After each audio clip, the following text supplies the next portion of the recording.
Hey, welcome to my post-game show, my instant reaction. My name is Grant Cohn. I cover the 49ers for SportsIllustrated.com. You can find my work at si.com/NFL/49ers, or you could just watch me here on YouTube where I'm going to break it down for the next half hour or so. Niners just won 28-16. Feels like kind of a bad game for the Niners, right? They usually win like 31-10. I'm just kidding. Another win. A win is a win. And they smacked the Seahawks. They didn't play their best game, and they still smacked the Seahawks. I know a lot of you are watching Dallas and Philly. If you watch this tomorrow, that game will be over right now. They're playing right now, and Dallas is trying to score another touchdown. Looking like Philly isn't that good. We're going to talk about what team is good other than the Niners, because I don't know that there is one. But first, we need to talk about Brock Purdy. I'm the number one Brock Purdy skeptic. And here's my rationale for being skeptical of Brock. I cover Jimmy Garoppolo. Jimmy Garoppolo started his career 16-2, I believe. Brock is 18-4 right now. The thing with Jimmy is he never improved. The book on him improved, but he didn't improve. So once he played more and defenses could watch him and see what he was doing and what he wasn't doing, they could just check things off. All right, he doesn't throw deep. All right, he really doesn't throw the ball outside the numbers. So we're defending a small tennis court. I call it a tennis court. He doesn't use the football field. He uses a section of it. And over time, he got figured out, and now he's a backup quarterback. Goodbye. He was just fool's gold. He was fugazi, a mirage. And I didn't necessarily think Brock was that too, although I didn't know. I felt we needed to see if he could defeat the book on him. He starts hot. He gets exposed to the league. Defensive coordinators are very smart. They start seeing what he does and doesn't do and start taking away the stuff he does do well and forcing him to do the stuff he doesn't do well. How does he respond? Frauds fold. Jimmy Garoppolo, we saw it happen. Frankly, Colin Kaepernick. Hot start, got figured out. His best play was early on in his career. Jimmy's best play was early on in his career. Brock gets better because Brock's a good quarterback. Really good quarterbacks continuously improve. They see what the scouting report is, and they attack those weaknesses. So the book on Brock is that he doesn't throw deep. He's the weakest arm of any starting quarterback in the NFL, and that might be true. But it's good enough. He can throw 50 yards through the air. Maybe he can't throw a 70-yard Hail Mary, but so far he hasn't had to. And if the book on Brock is to suffocate the short throws, take away the stuff over the middle, and force him to beat you deep, he'll do it. And it just seems like that might be the quickest way to lose to Brock Purdy. So now I feel like I'm officially not skeptical of Brock Purdy anymore. Is he elite? I don't know. I wouldn't say that. I'm going to wait a little bit. I'm going to wait a couple years before I call someone elite. But he is one hell of a quarterback.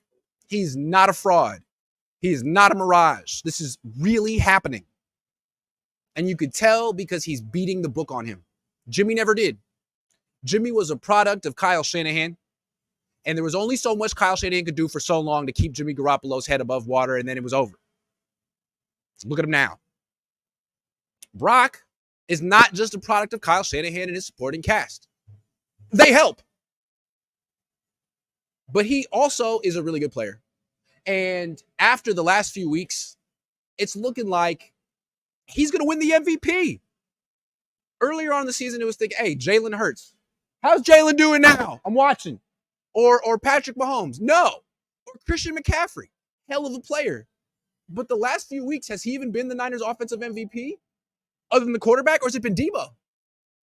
I think the emergence of Debo Samuel is sort of taking a little shine away from Christian McCaffrey and putting it all on Brock Purdy because he's the one distributing the ball. He's the one defeating the scouting report on him. When was the last time the Niners had a quarterback who could beat the scouting report? With Alex Smith, you knew he was going to hold the ball too long, and if guys weren't wide open, he wasn't going to throw it. Won't pull the trigger. With Colin Kaepernick, you kind of knew he was going to go to his first read or run. With Jimmy Garoppolo, you knew he was going to go to his first read or get sacked. With Brock, I don't know. What do? I used to say, hey, force him to beat you deep. He just did. That's terrifying, how eager and willing he is to throw deep and how good he is. He doesn't have the strongest arm, but he was putting the ball on the money in stride over and over and over again. So maybe it's like, you know what? Hey, dink and dunk. You can do that, but I don't want that to happen. This was a huge game for Brock Purdy. In a lot of ways, it was the best game of his career because of how he defeated the book on him. We've seen, like last week against Philly, he was great, but he didn't complete a pass over 15 yards. He was throwing swing pass to the right, swing pass to the left, and it was effective. But you heard a bunch of people, including me, say, hey, is that MVP quarterback play? Is that all he can do? Or is he just a point guard distributing the ball?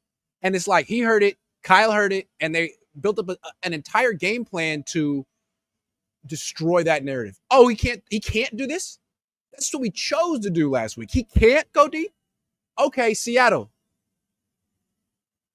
Do some press coverage. Come closer to the line of scrimmage. Don't respect Brock because we're going to do that this week. I'm extremely impressed. This guy hasn't even turned 24 yet, and he's already got defensive coordinators ripping up their scouting report. All right, that doesn't work. That's not going to work anymore. He's improved. Got to find something else. Hasn't even turned 24 yet. That's extremely impressive. So look, I want to take full credit for Brock Purdy's ascension. He was never going to be this good if there wasn't one person who's skeptical. And it was me. Everyone else thinks he's the best. And I'm getting there, although he's not the best quarterback ever or in the league right now. But my hesitancy brought out the best in him, there's no question. The difference between the 49ers and every other team in the NFL, quality control. If their quality wasn't under control the way it is, what would they be? They'd be the Seahawks. You know what the Seahawks are? A team without quality control. Someone must control their quality. Who is doing it? Not anyone. Not me. Not me. So I just want to pat myself on the back right there. David Trinidad says, would you call that TD pass to Debo a C-squared or a hypotenuse throw? Oh, definitely hypotenuse. The Japanese Niner fan says, what's up with the no timeout at the end of the first half? Kyle Shanahan said he got confused. So I was confused. If he was confused, and I'm definitely confused, I don't know. M-Dad says that throw, Ayuk fumble was a really good shot. Great. Yup. Agree. Brock was on fire. Debo Samuel. I want to apologize to Debo Samuel. No, I don't want to apologize to Debo Samuel. Debo, I take it back. I don't owe you an apology. You owe me a thank you. Talk about a player who needs quality control. Debo Samuel has the ability to take over games, has the ability to play like the offensive player of the year, an all-pro, maybe an MVP. He's been their MVP the last 3 weeks. But it seems he needs someone to call him out. And I don't know, maybe Kyle Shanahan can't push those buttons. Thankfully, he has the quality control coach of the year 5 times in a row, me, unofficially, to push the buttons to push the Debo buttons for him. What did I do a few weeks ago? I wrote a scathing article. Scathing. It was scathing. Saying that Debo Samuel hasn't lived up to his contract extension. They're paying him almost $24 million a year. And what does he do? He catches a few passes. He wasn't living up to his contract. And I called him out. And what did he do? He answered me. He's been playing great. Specifically to prove me wrong. Because Debo doesn't necessarily have a standard on his own. He's too good. He can't play like this all the time. It's just too good. If he did, he'd be already in the Hall of Fame as an active player, which no one's ever done. He needs me to be like, hey, Debo, you're not earning your paycheck. Hey, Debo, you're the 4th best offensive weapon on the team. He was like, oh, for real? Word? Watch me put the team on my back, though. And he did. And I'm impressed. But I'm not. Because this is the effect of quality control. The Niners don't just have quality control. They have quality control. That's different. And it rubs off on all the players. I deserve a raise in the sense that I don't get paid anything by the team. Debo, you're welcome. You need me like Ali needed Howard Cosell. So you're welcome. I do this for free. I want you to succeed. And today I was really, really proud of you. You showed me something I haven't seen. So proud, Debo. Good going. Keith Murphy, the unbeaten, still unbeaten, says Wilkes came with the DB rep, living up to it. Absolutely. He is a DB guru. Pally says, Grant, please don't praise the Niners. Every time you do, you jinx them. Good, I'll praise them even more tonight because that's what I do. I would drink the Niners right now. Who is good enough to beat the Niners? Who can beat them? They're going to the playoffs. Is Baltimore going to beat them? I mean, Baltimore almost lost to the Rams today. Had to go to overtime to beat the Rams. Philly, I don't know. If you watch this tomorrow, we'll see what happens. They're losing right now 17-3. I'm watching on the big screen here. They look like a team that was getting lucky, winning games that they shouldn't have been winning, and now they're freaking reeling. Losing to Dallas, who we know isn't going to beat the Niners. We know that. So Dallas isn't beating the Niners. Philly ain't beating them. No one from the NFC South is going to beat the Niners. The Saints, the Lions aren't going to beat them. Who's going to beat the Niners? No one in the NFC. And then the AFC, who's going to beat them? Like Kansas City? No. No. Frankly, here's the game I want to see. And the Niners are going to win it. But the game I want to see in the Super Bowl, Niners, Dolphins. I want to see that game. I know the Niners and Dolphins played last year, and the Niners destroyed them. But the Dolphins had a bunch of injuries, and I think they're better this year. And they have Vic Fangio, and they have Jalen Ramsey. I think it would be a fun game. Mike McDaniel and Vic Fangio against Kyle Shanahan and Steve Wilkes. Tua against Purdy. Tyreek Hill against Christian McCaffrey. I want to see that. And even them, I don't think they're going to beat the Niners. Only team that can beat the Niners is the Niners. But that's a Super Bowl I would really enjoy watching. Miami and the Niners. That's all I'm looking for at this point. Who can make it interesting? The Niners do feel like they are way ahead of the rest of the league. If Purdy wins the MVP, that means they have the best player in the league and he's the cheapest player in the league. Who can beat that? It seems to me if you can get MVP quarterback level play from a guy making $900K, you should win the Super Bowl. You should win the Super Bowl. The Niners have maximized their team. They don't pay for the quarterback, and he's the MVP. Yeah, you should win the Super Bowl like 48-6. And they just might. They won by 12 today, and you're like, yeah, that wasn't their best effort. They could do a whole lot better. Right? Anyway, just a second. A little game time here. Just a sec. Today's sponsor, GameTime.co, the Game Time app. You shouldn't have to worry when you're buying tickets to your next big event. Game Time is the fast and easy way to buy tickets for all sports, music, comedy, and theater events near you with killer last-minute deals, all-in prices, views from the seat, and their best price guarantee. Game Time takes the guesswork out of buying tickets. Here are some of the things I like about the Game Time app experience. Last-minute tickets, flash deals, and zone deals. Easy to find and buy tickets for every kind of event in your area or my area. Views from all seats in the venue, not just some. Lowest price guarantee, event cancellation protection, job loss protection. How do they even do that? Game Time is the only ticketing app that gives you complete peace of mind with your purchase. You can see the view from your seat before you buy, so you know exactly what to expect when you arrive. That's key. All-in prices show your total up front, so you know you are getting a great deal without hidden fees. That's key also. You can also buy tickets in seconds with 2 taps, not 3. 3 is for the birds. Take the guesswork out of buying tickets with Game Time. Download the Game Time app, create an account, and use code IGGY for $20 off your first purchase. Terms apply. Again, create an account and redeem code IGGY for $20 off. Download Game Time today. Last minute tickets, lowest price, guaranteed. Thank you, Game Time. All right, Ji'Ayir Brown. I also want to take full credit for this. I'm doing a great job of quality control. Ji'Ayir Brown, I felt, was sort of put on notice. He didn't play well against the Eagles. Everyone else did. Missed a couple tackles, blew a couple coverage assignments, and a couple days later, they signed veteran DB Logan Ryan. Logan doesn't know the defense. He's getting a crash course. He's learning it. But once he's up to speed, if Ji'Ayir Brown is messing up and he's making rookie mistakes, the Niners aren't going to stick with him. They're going to go with the veteran because they're going to it's a Super Bowl or bust year, and they weren't expecting to be starting rookie Ji'Ayir Brown. It's a veteran team. It was supposed to be Talanoa Hufanga. He tore his ACL. Ji'Ayir Brown stepped in and had it, it was up and down for the first couple starts. Then they bring in Logan Ryan. All right, Ji'Ayir, they just up the ante on you. Pressure's on. You got a few weeks left before he learns the defense, and you're put on notice. What are you going to do? Are you going to rise to the challenge, or are you going to shrink under the pressure? He rose to the challenge, interception, made some big hits.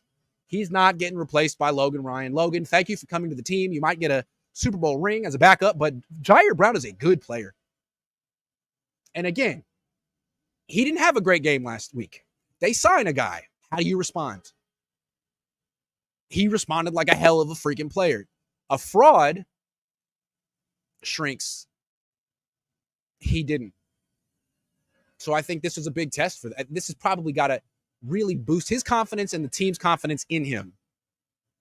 They got a really good player, a rookie they can count on, a playmaker. He had a pick in this game and would have had the interception, a second interception, but Fred Warner picked it off before Ji'Ayir Brown could catch it. It was going right to him. It's good. It's a win for the 49ers, and this is a positive development because I got some stuff coming up next that isn't so positive. Really, down the stretch for this team, it's going to be about can they keep themselves healthy as they're beating on teams? Because they're going to win these games. They're going to beat Arizona next week. We know that. But how many guys are they going to lose? We'll talk about that. Also, how many young guys are going to step up? Ji'Ayir Brown is one. Jordan Mason's another. Elijah Mitchell missed the game. Jordan Mason got another opportunity. Touchdown. 5 yards of carry. Easy. Diamador Lenore stepping up. Ambry Thomas stepping up. A lot of young players stepping up. Ji'Ayir Brown's the one rookie out there. And he gave the Niners every reason to be confident in him. Jeff says, no Hargrave, Armstead, Ward, and won by double digits. Is Wilks still impressive to you? Yes. He should be in the running for coordinator of the year.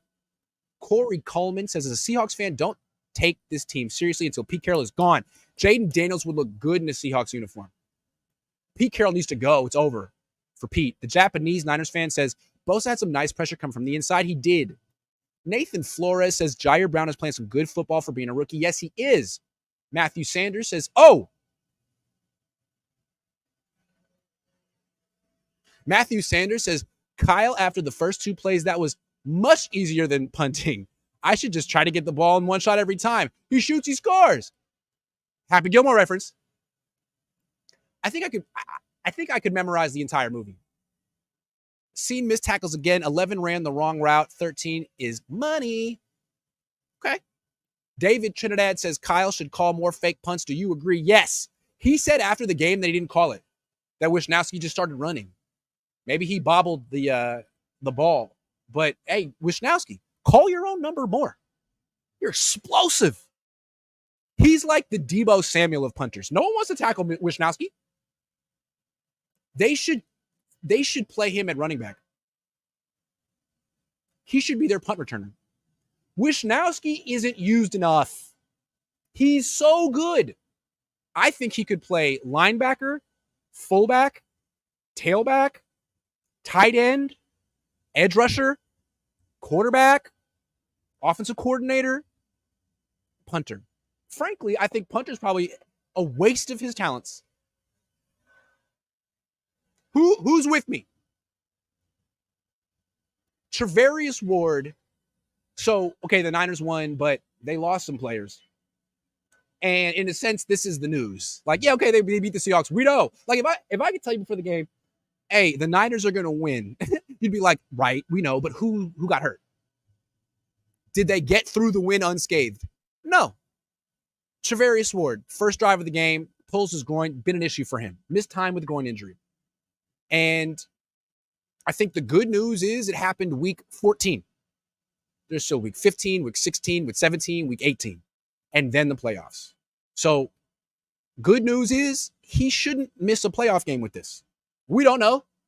If he misses any time, he should be back for the playoffs. Another good thing, it allowed the Niners to play Ambry Thomas more as a starter and allow him to build his own confidence. He gave up a touchdown catch early, covering DK Metcalf, and then essentially shut him down.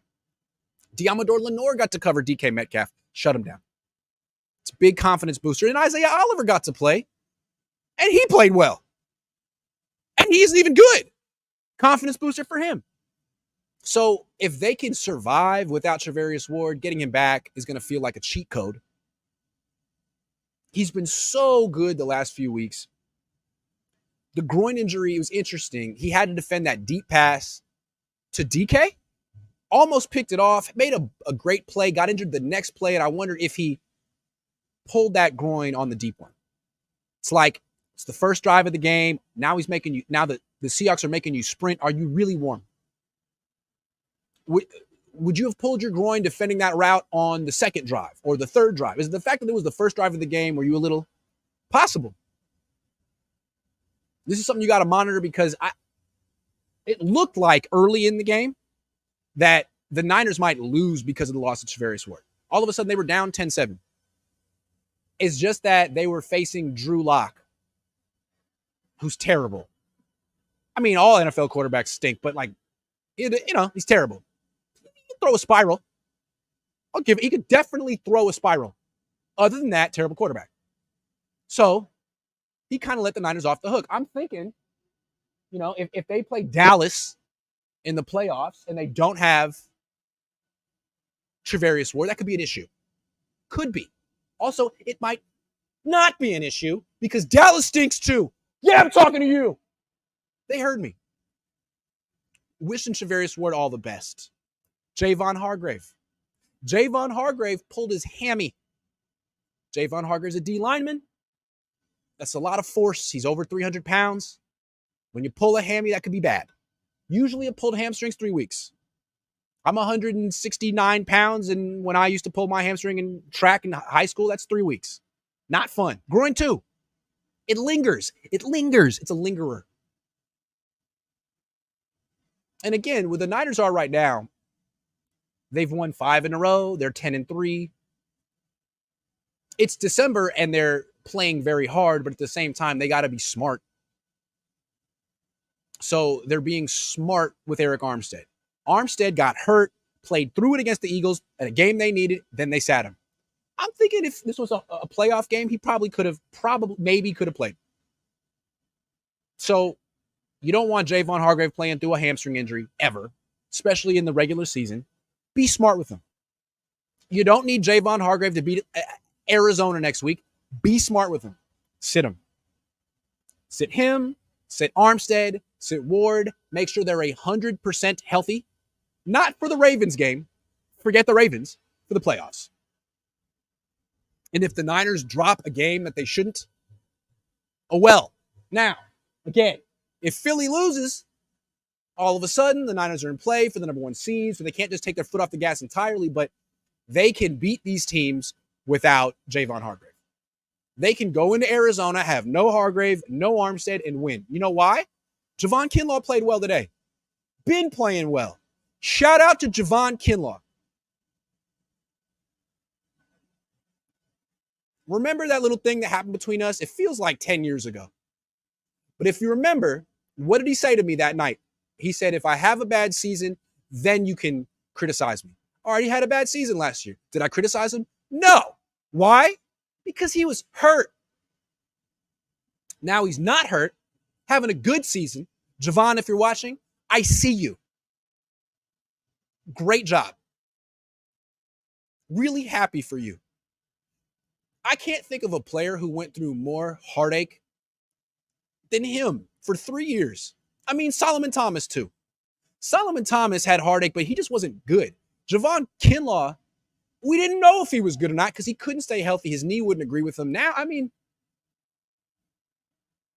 why did it take this long for his knee to agree with him? Not his fault. I look at the Niners. They've had some questionable knee history, but all of a sudden they figure it out and he's a contributor. That's great. Also, Cleveland Farrell was good today. Randy Gregory was good today. Kevin Givens is always good. They can beat the Cardinals without their starting defensive tackles. I don't know if they're beating the mighty Dallas Cowboys without their starting defensive tackles, although maybe they will.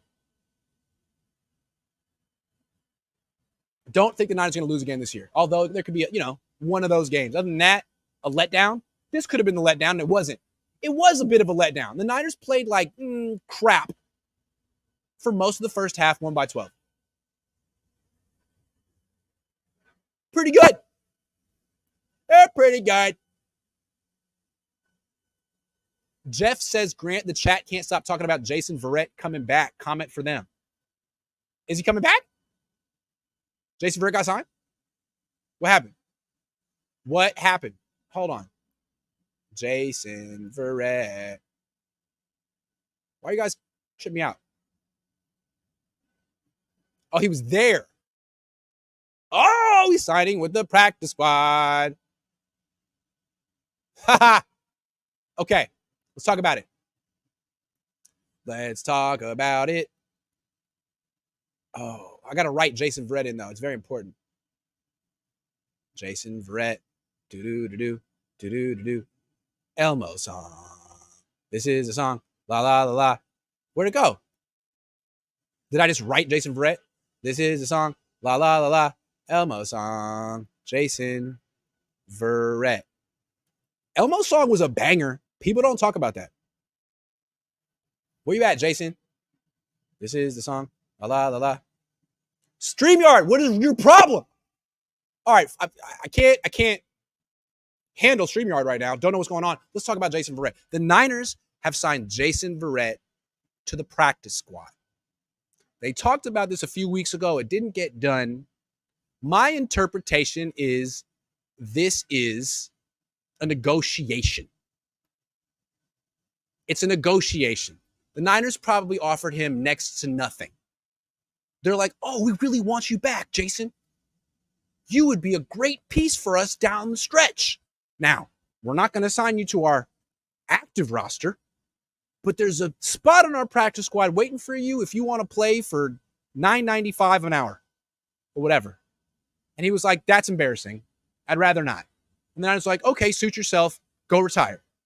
We could get you a Super Bowl ring, but go retire. I'm just guessing how this might have went. And he was like, I'll wait 3 weeks and see if something better happens. And no better offer materialized. And he's like, okay, I'll take the minimum. He's from Fairfield. He could live with his parents, pay no rent. You know what I mean? Like, I'm just saying, it'd be a long commute. I commute from Oakland, though. What he could do is he could drive down to Oakland. He could pick me up, and then we could take the carpool lane down together, save money. Anyway, clearly, it's pretty clear the Niners lowballed him. He thought about it. He realized it's not about the money. This is his last opportunity to get a ring. He's probably going to get that ring doing nothing. Same with Logan Ryan. And now Zach Ertz has to decide if he wants to do that too. Dude, you're from Danville. You're washed. You could wait for a better offer from some other team that stinks and go play with them, catch 7 passes and say, make some money. But you have money. And your parents live in Danville still. Just accept a spot in the Niners practice squad. Play for free. Live with your parents. I'm sure they would love to have you. I'm sure they have your childhood room ready for you, bed made, posters up. It would be a wonderful experience. Move back in with your parents, play for the practice squad. Why not?